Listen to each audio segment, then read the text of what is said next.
Salutations à toutes et à tous, Steve, supporter of Marseille. J'espère que vous allez bien. Si tu es nouveau sur ma chaîne, l'ensemble de mes abonnés et moi-même te souhaitons la bienvenue.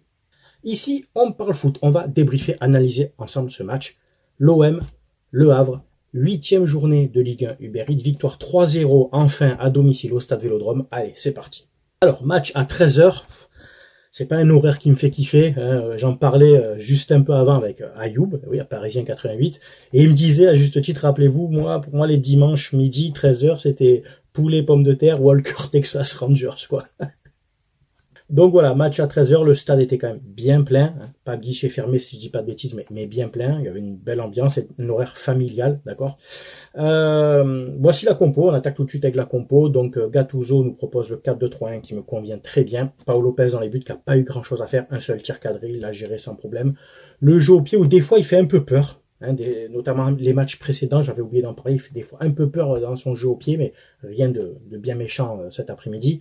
La défense centrale c'était Balerdi, Mbemba, Murillo toujours à gauche, Klose à droite, Rongier avec Unai dans ce poste de récupérateur au milieu, j'ai bien aimé aussi. Harit devant en électron libre. Ndiaye d'un côté, Sarr de l'autre et Aubameyang. Je vais commencer par Balerdi qui enchaîne les bonnes prestations depuis quelques matchs avec des tacles décisifs, rugueux, de la présence athlétique, physique. Il gagne ses duels, il fait plus de bourdes, il fait plus de passes tellement ratées, de déchets techniques ou qui nous met en danger. Il est dans une bonne dynamique, je pense que Gattuso sait le valoriser. Moi, c'est toujours un joueur que j'avais défendu, vous le savez. Bon, des fois, c'était vraiment abusé, je le disais. Mais j'avais reconnu déjà ses qualités athlétiques et d'explosivité de défenseur. Et j'espère que Gattuso va lui faire prendre vraiment conscience, qu'il va évoluer surtout mentalement pour être encore plus rigoureux. Et ça peut devenir, je pense, un bon défenseur quand même de Ligue 1.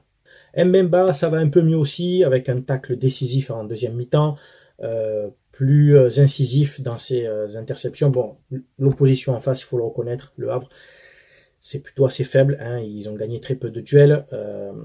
On les a mis facilement en difficulté. On a fait un bloc haut. Hein. On les a privés de ballon, même en première mi-temps. Bon, après, ils ont joué à 10 contre 11 à partir de la 40e. 2 cartons jaunes pour Ndiaye, leur Ndiaye à eux, hein, qui a fait 2 fautes au milieu de terrain, à peu près les mêmes fautes. Hein, c'est presque de l'anti-joueur, ça peut paraître sévère, mais voilà, c'est 2 jaunes, hein, donc c'est le règlement. Ouais, je ne les ai pas trouvés très dangereux, Le Havre, il y a une carence technique chez eux, il y a de l'envie, hein, mais voilà, c'est quand même assez faible. La note aurait pu être salée plus de notre côté si Ndiaye, le nôtre, hein, avait été un peu plus précis devant les buts, notamment, on en parlera. Donc voilà, donc on ouvre le score à la 18e minute par Ndiaye qui sur le côté droit s'est bien battu. Ça par contre, j'enlève pas ses qualités de battant, de percussion, d'explosivité, mais il n'est pas tueur dans le but. Et donc il donne ce centre dans la surface, un centre très bien placé, et qui trouve, c'est un défenseur qui l'a dévié en pleine lucarne, et on ouvre le score, 18e minute. 21e minute, Harit, qui était de partout ce match-là, qui aurait pu finir avec 3 ou 4 passes décisives dans le match. Il donne un très bon ballon dans l'intervalle entre 2 défenseurs et Aubameyang arrive dans le dos de la défense, fait un petit piqué très bien ajusté sur le gardien à la 21e, ça fait donc 2-0. Il se passera plus grand chose jusqu'à la fin du match, jusqu'à la fin de la mi-temps, à part le carton rouge. Donc on rentre à 2-0, mais on maîtrise le match. Hein, je m'inquiète absolument pas. Le Havre ne montre pas grand chose. Sarr, sur l'aile gauche, je suis moins fan. Je le trouve pas à l'aise, malgré qu'il marque un but, on y viendra, mais je le trouve pas à l'aise. Il a du mal à prendre l'espace.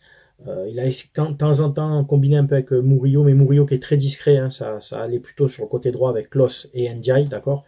Rongier, Unai dans le cœur du jeu avec Harit. J'ai bien aimé aussi un Rongier plus précis dans ses passes, plus influent dans le jeu offensif aussi, je l'ai trouvé plus à l'aise, hein, ça allait un peu mieux, mais je te dis, c'est en rapport aussi avec l'opposition en face qui n'était pas très élevée.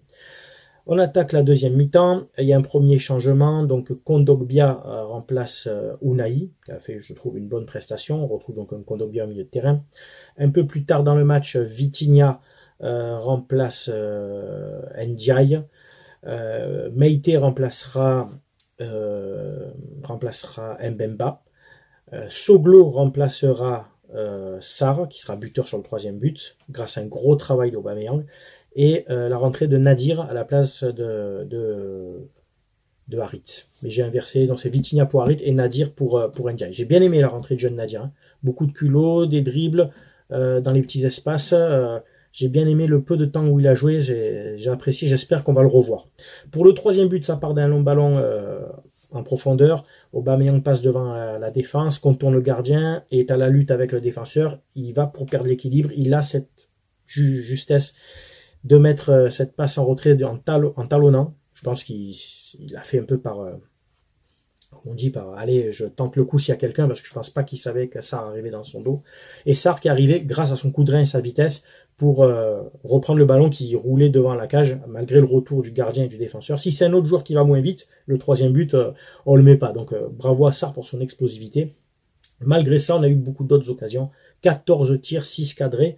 Et Ndiaye qui a eu 2 belles occasions, et c'est dommage parce que ça lui ferait du bien pour la confiance. Et je comprends pas Ndiaye comment devant une cage de 7 mètres, plus de 7 mètres de long, surtout sur la deuxième où tu tires sur le gardien.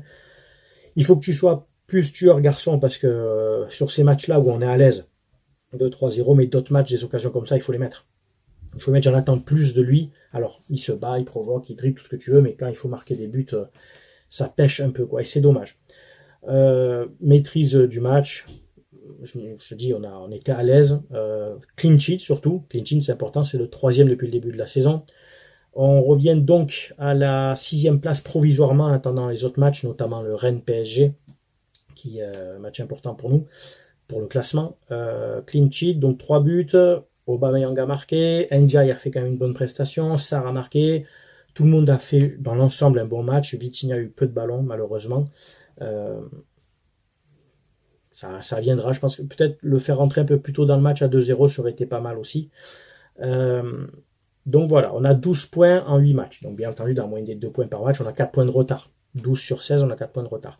On n'est qu'à 2 ou 3 points du podium. 3 points du podium, donc bon, c'est le début de saison.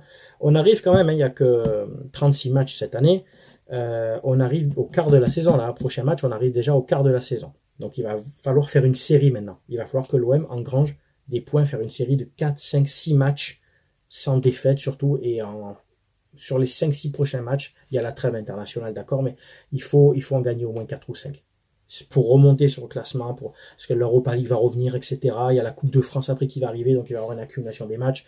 Bon, Gay va revenir, Verretou va revenir, d'accord, mais il faut prendre des points, les gars, parce que sinon, les autres équipes devant, après, c'est en fin de saison que tu pleures ces points, tu as compris, quoi. Donc voilà, c'est tout pour cette analyse courte, simple. Hein, c'est bien entendu à toi de donner ton avis, que tu sois supporter de l'OM, du Havre ou d'une autre équipe. C'est qu'on respecte toujours les avis de chacun ici avec moi, si ton avis bien sûr est respectueux. Pour tout le mois d'octobre, n'oubliez pas, tout le mois d'octobre, offre exceptionnelle avec mon partenaire mayogo.co, pas .com, .co. Vous aurez moins 25% sur tous les produits olympiques de Marseille, hommes, femmes, enfants.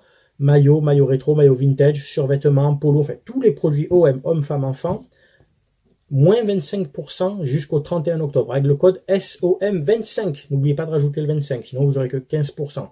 SOM25, et vous aurez 25% de réduction sur tous les produits OM. Et bien entendu, toujours 5% de ton panier, mais reversé, que je mets de côté, et que je verse chaque année vers le mois de juin-juillet aux 2 associations avec qui je collabore, les Petites Sœurs des Pauvres et Sourire à la Vie. Ça fait 3 ans que ça fonctionne comme ça sur ma chaîne, les anciens pourront vous dire. Donc voilà, écoutez, rien à dire de plus, hein, rien à dire, quoi. Le joueur, petite dédicace, a été facile celle-là, wow, calme-toi. Donc rien à ajouter de plus, je vous souhaite de passer une bonne fin de dimanche, portez-vous bien, merci d'avoir regardé ma vidéo, c'était Steve, supporter of Marseille, à très bientôt, ciao ciao tout le monde.